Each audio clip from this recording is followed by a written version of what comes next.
Okay. YouTube Going live. and going live on Facebook. We are live on YouTube and Nice. and and we are live. We are. Awesome. Hello, Daryl. How are you today? Good, Pedro. Good. And you? I'm good. Good. It's been cold in Sydney. Pretty cold, but I like the cold. All right, so let's jump straight into it. Today's session is about us, just showing you guys two body and two mind exercises for lower back pain relief. Okay. Now, let me ask you a question. What if the real reason your lower back pain still hurts has nothing to do with your spine and everything to do with how your body and mind are holding stress? Think about it. Well, so many people we talk to are doing all the right things, stretching, foam rolling, or even physical therapy, but the pain keeps coming back. Does that sound familiar? Yeah, it's the reality of a lot of people. But here's what most just don't realize. When your nervous system is stuck in fight or flight, your muscles stay locked in defense mode. That means that even gentle movements can feel triggering or make things worse if you're not addressing the deep layers. And when you're sitting all day, especially these people that are working from home, your body gets stiff, your breath gets shallow, and your mind goes into overdrive. And that's the perfect storm for tension and pain to build. Okay. And that's why today we are giving you something different. Yeah. I wanted to show you two body based exercises and two mind based techniques from Daryl, all designed to work with your nervous system, not against it. These are quick, effective tools you can use anytime you feel the pain creeping in. Um, or just need to reset after a long day at your desk. Okay. So, Daryl, you can start. Awesome. Thank you, Pedro. Okay. So, the first tool that I'm going to share to help you with back pain via your emotions is going to be a tapping technique. It's a variation of emotional freedom technique. And the idea is that stress, anger, and emotions can contribute to your back pain through the mechanisms that Pedro described. And there's a whole other metaphysical philosophy as well that links stress and back pain. And of course, we've got the work of Dr. John Sarno, who suggests that back pain can be caused by your brain to distract you from emotions because it's more comfortable than feeling your emotions. But whatever the actual, mechanism of the emotions affecting it, we all know that when we're stressed, our backs get worse, right? If we've got a chronic pain, it's worse when we're tired, it's worse when we're stressed, it's worse when we're angry. So we want to deal with that root emotion. Here is a tool to do it. Okay. Now, tonight, because we're going to be working on emotions, it's really important that if you feel really weak and vulnerable and you're just not feeling very confident, this is not for you today. Just stop this and do it another time. Also, be aware that when you do emotional work, shit can come up for you.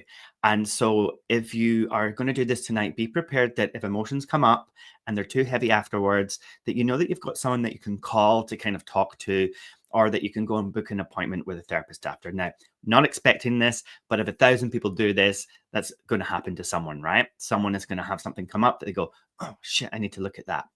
Now, what we're going to do to start off with, and this should clear the things that come up, okay? But don't worry, we've got another technique as well, emotionally.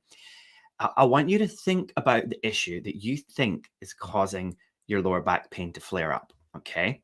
So what could it be? Could it be stress? Could it be anger? Could it be just a feeling of not having any support? Like, what could it be? Are you angry at your boss? Let's take a very simple one as a demonstration: stress in my lower back.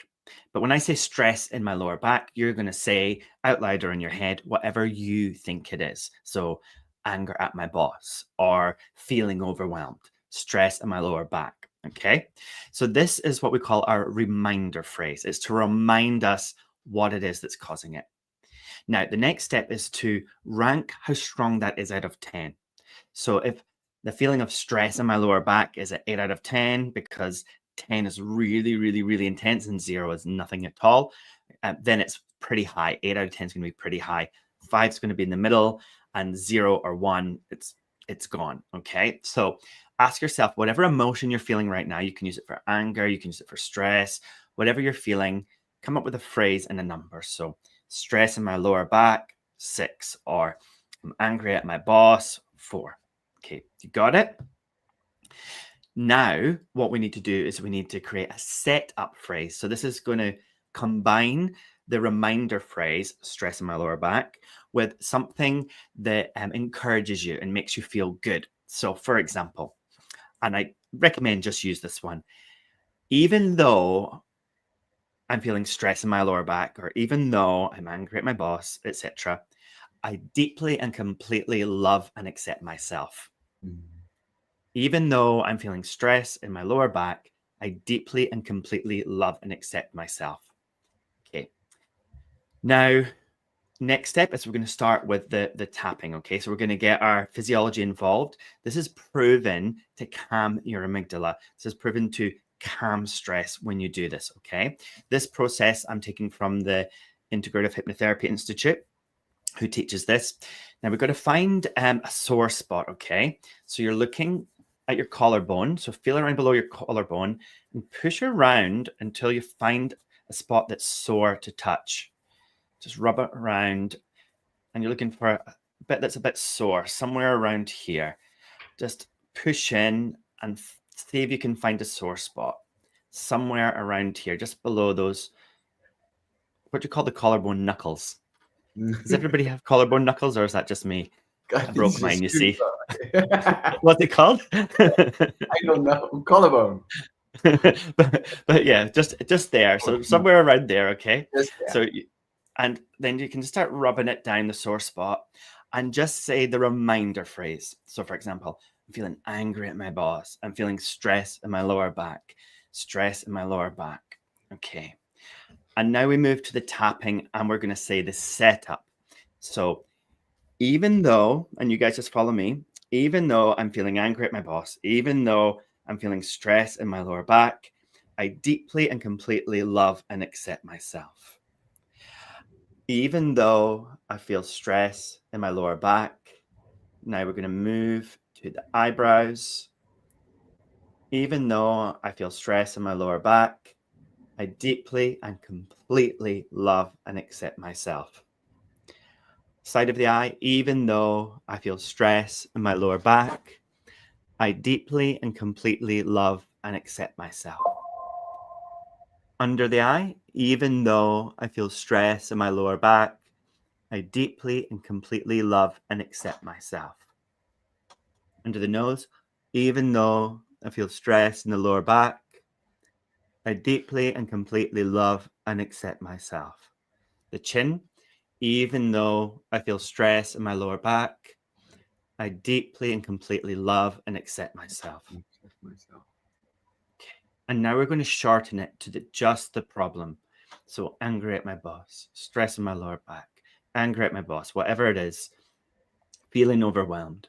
And we're going to tap the collarbone now, stress in my lower back, stress in my lower back, and say it 3 times. Stress in my lower back.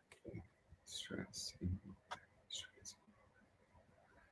Now into the arms, stress in my lower back, stress in my lower back, stress in my lower back, stress in my lower back, stress in my lower back, stress in my lower back, until you've done 3 each side. Okay. And top of the hands, stress in my lower back, stress in my lower back, stress in my lower back, stress in my lower back, stress in my lower back, stress in my lower back. Inside the wrists, stress in my lower back, stress in my lower back, stress in my lower back, stress in my lower back, stress in my lower back, stress in my lower back. Karate chop points, the place where you would chop, stress in my lower back, stress in my lower back, stress in my lower back, stress in my lower back, stress in my lower back, stress in my lower back. Okay, now take a slow, deep breath. As you breathe out really slow, just imagine blowing any remaining stress, blowing it out like a color of black smoke over the ocean. Now, rank what's that level that you're feeling now? The level of that emotion, the level of stress out of 10. 10's really high, 1's very low, 0's nothing. Has it gone down? Good. Has it gone down to a 1 or a 2 or 3? Great. Has it gone down but not all the way? Repeat this. Come and watch this back. It's being recorded, uploaded to YouTube. You can watch it back and just do it again and just do it again. Once you've learned the sequence, you repeat it, okay, as many times as you need to so that you get it all the way down where you need to go. And this should help clear the emotion that's putting pressure on your body and therefore help to relieve the pain in your lower back. So give it a go, have fun.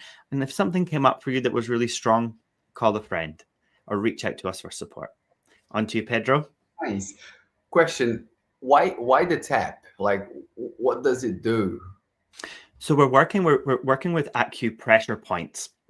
Okay, so it's just aligning the energies of the body. It's also distracting. It's also, for example, overloading the brain with information. So one of the ways that, say, like a numbing cream like deep heat works, it's not magically radiating heat into your skin and causing the pain to go. What it's doing is it's irritating all the heat sensors when you put deep heat on, and the brain is getting all of this information from that area, and it's going, I'm overloaded. I better just switch off the sensation in that area so it doesn't feel it anymore. So it works through a number of different ways, but that's a couple of them. Just telling the brain, giving the brain too much information and to disconnect it. It's also changing your relationship with it. So now when you think about the stress or the anger, you've done it over and over and over and over, and now it loses its potency. So before, like, back pain might have been something, when you think of it, you go, oh, stress in my back. Oh, it's this emotional thing to think about.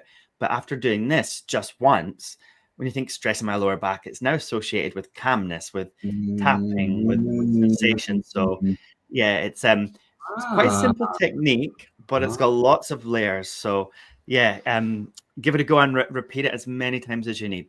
That's so cool because it goes hand in hand with, for example, I've got some clients that are pretty tight, especially around the hips, hip flexor. Yeah, a lot of people are seated all day, get tight hip flexor. Now, a lot of people associate tight hip flexors because they've been sitting all day.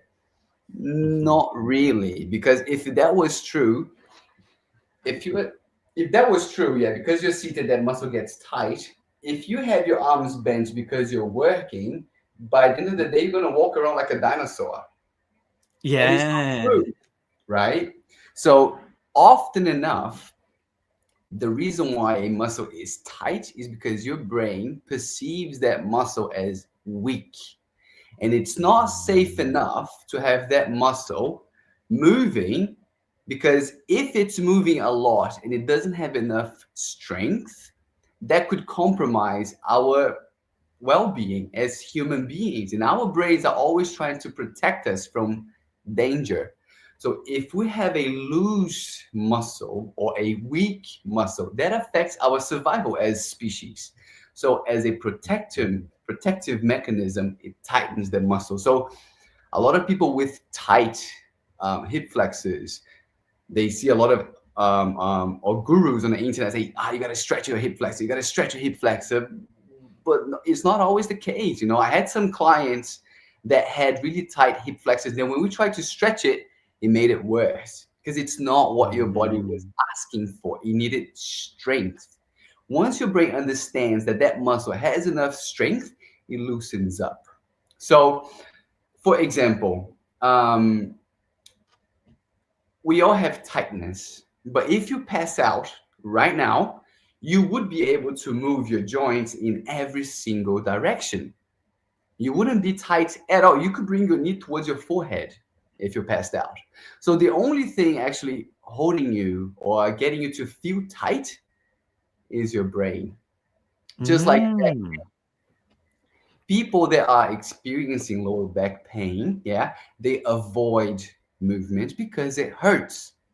When they avoid movement and there's not enough blood and nutrients coming into the muscle, not enough waste products going out of the muscle, your brain thinks, it's unsafe to have that whole area moving. So let's lock it up as a protective mechanism. And that, well, avoiding movement just builds that waste product that turns into Yeah. inflammation. And then every time you try to do something, you feel the pain, you feel tweak, you feel that sharp knife get into your back. So more than anything is letting your brain know that it's safe to move and you've got the strength to do so. That might be a bit of a process for some people, depending on how long you've been in pain. But for most people, look, a few weeks or days or weeks, that depends on you, yeah? But you've got to let your brain know that it's safe. So let's do that together. So I'm gonna lower this because we're split. Great. You might not be able to see the whole thing. So I'm gonna put you on the side. Sorry, Daryl. There you go. Okay. So exercise number one. Okay, this is something that Dr. McGill prescribed, which is the side plank. But I want to add a bit of a variation to it. Okay. Again, the goal is to strengthen the whole core hip complex. Okay. So let's do a side plank. You're going to hold on each side for 30 seconds. We don't need to do it now. You can do that on your own time. Okay. So I'm just going to show you two exercises, one right now and one right after Daryl. Okay. So the first one, side plank. Let me lower this a little bit more. Okay. Now the goal is to make a straight line, shoulders, hips, and knee. Okay. Straight line. You see, like this. I'm not bent like this. Straight line, knee, hips, and shoulder. Okay? Now, from this position, I want you to lift this top leg. If your leg's extended, this might be quite a bit of strain on your glute. Again, it's important to strengthen this structure below your back and above your back. There's no support here, yeah? So your back has to work. Your brain has to send blood and nutrients to it to warm up, to contract those muscles. So you are working on your back without moving it. So a side plank is a great first exercise. If this is too much, you can bend your knee, yeah? If this is too much on your glute, bend your knee. Because again, we want to target your glute and your back. So the side plank is a great exercise if you've been seated all day, yeah? I'm going to bring Daryl back. And then we move on to the second exercise. Oh, awesome. Awesome. I want to jump up and do that right now, but I got to give you an emotional exercise. So awesome. Okay.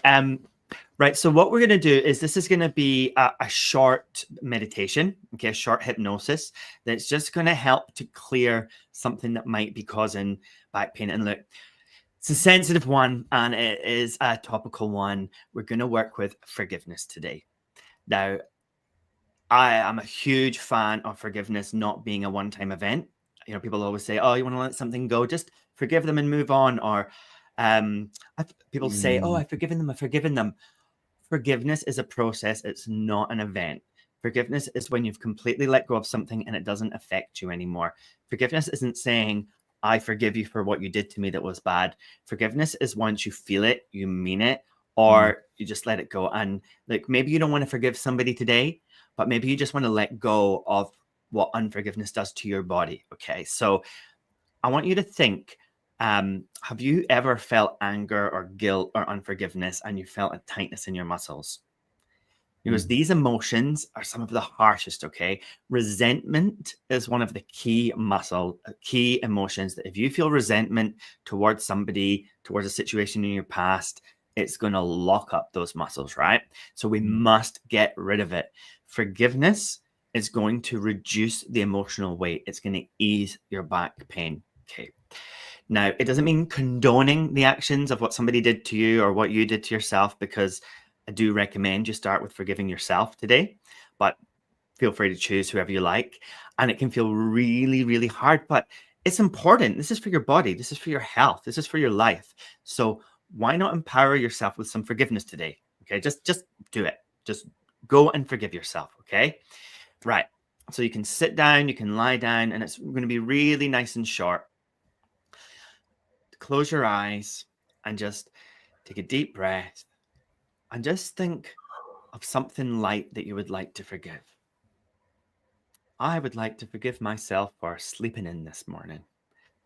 I would like to forgive myself for when I was a bit sharp with that person. And you can go a bit deeper. I forgive myself for not leaving a bad situation sooner. I forgive myself for not knowing what to do when I was in such a situation. As you think about and settle on what you're going to work on, I want you to identify the target of forgiveness. So is it you? Is it a past you? Is it somebody else? I just want you to deep breathe, keep those eyes closed.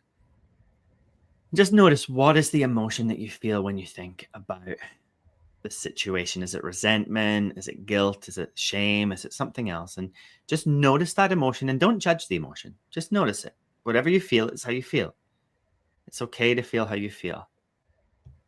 And I want you to imagine this person somewhere quite neutral, like in the middle of a field or on an empty beach, in the middle of a park.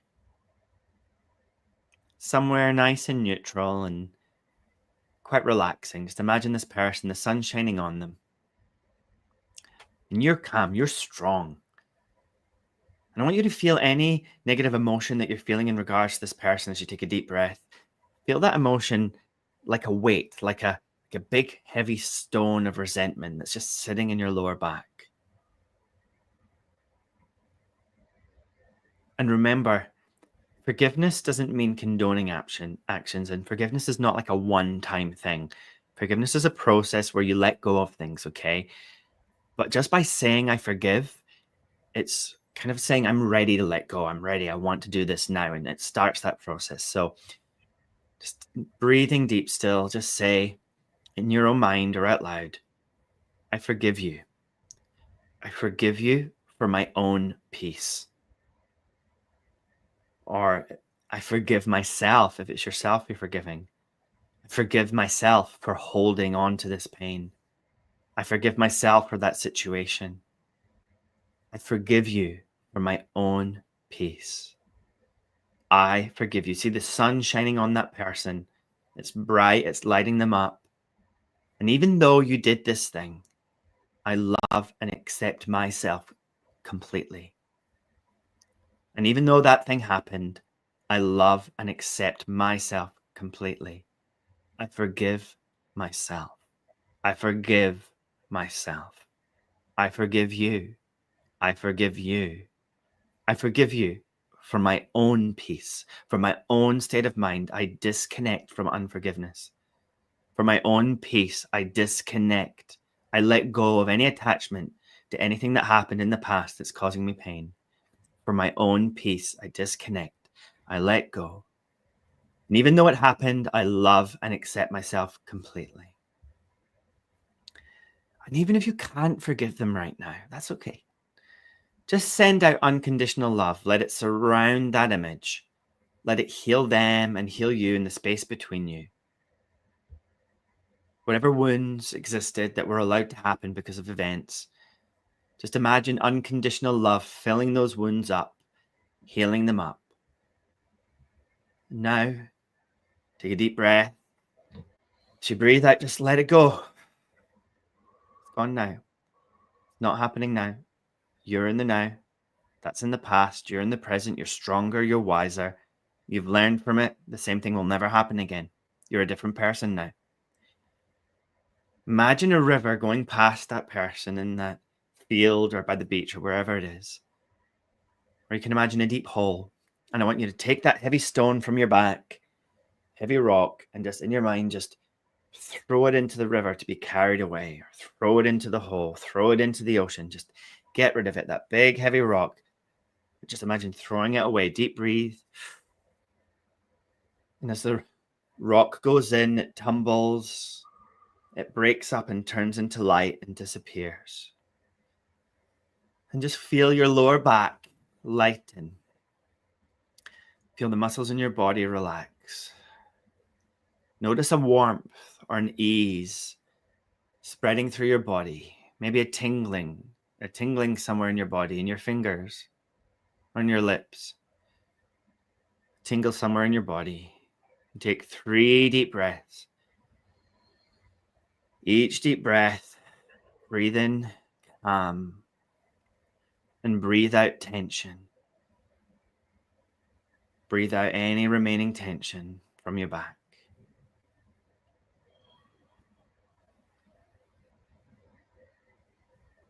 Now again, forgiveness is a process, so you might want to come back and watch this back. Do it 2 or 3 times.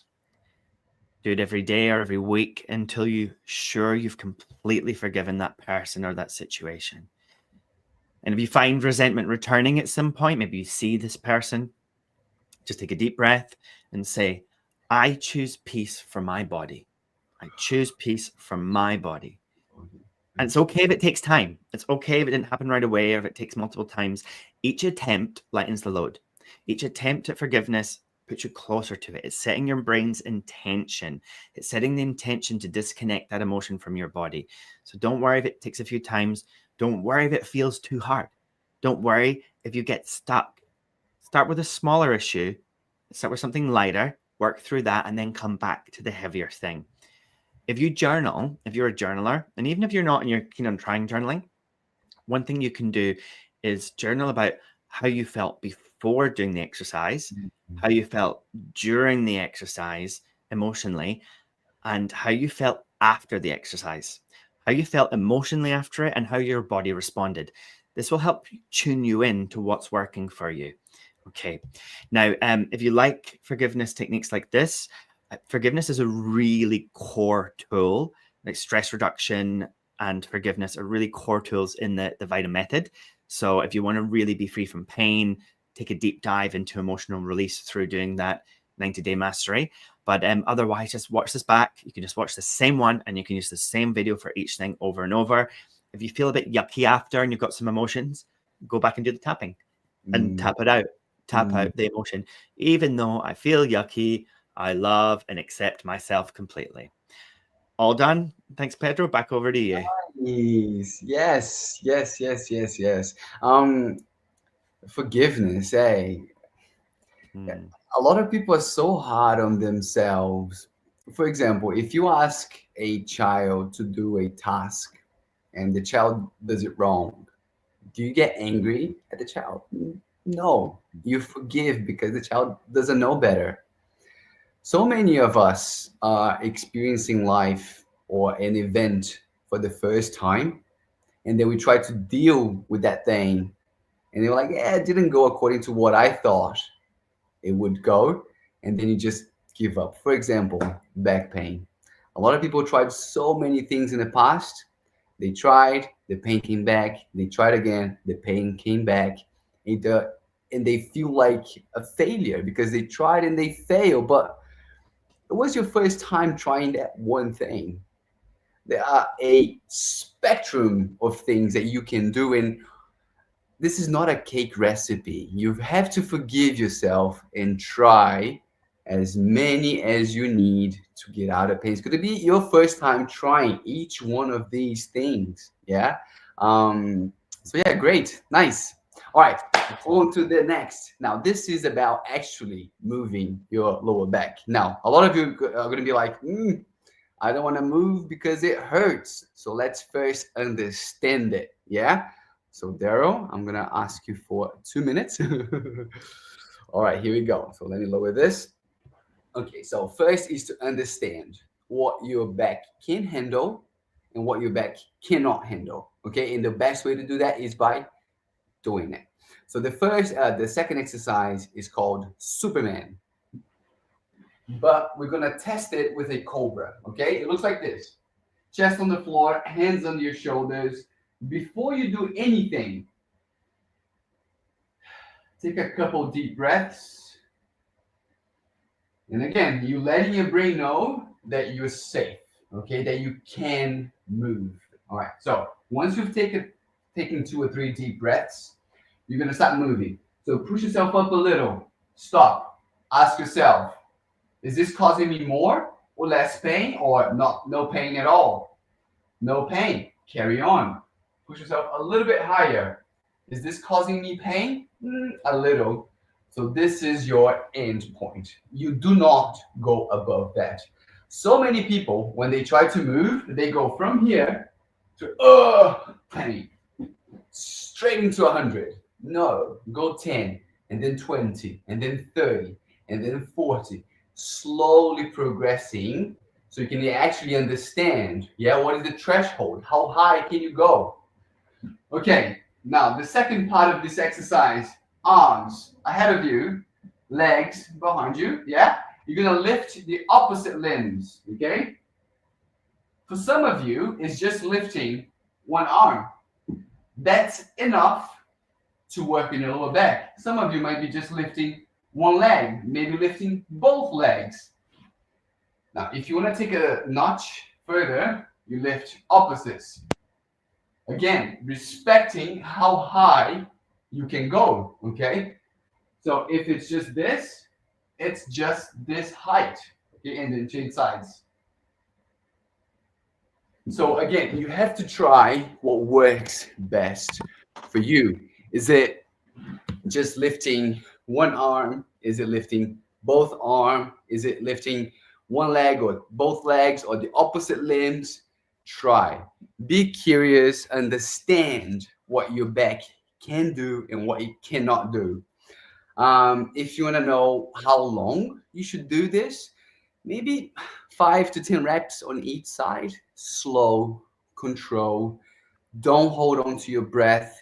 Try to sync the movement with your breathing. Because if you are breathing, if you are controlling your breathing, you are letting your brain know that you are safe. Therefore, your muscles can relax, but you can still work on your lower back.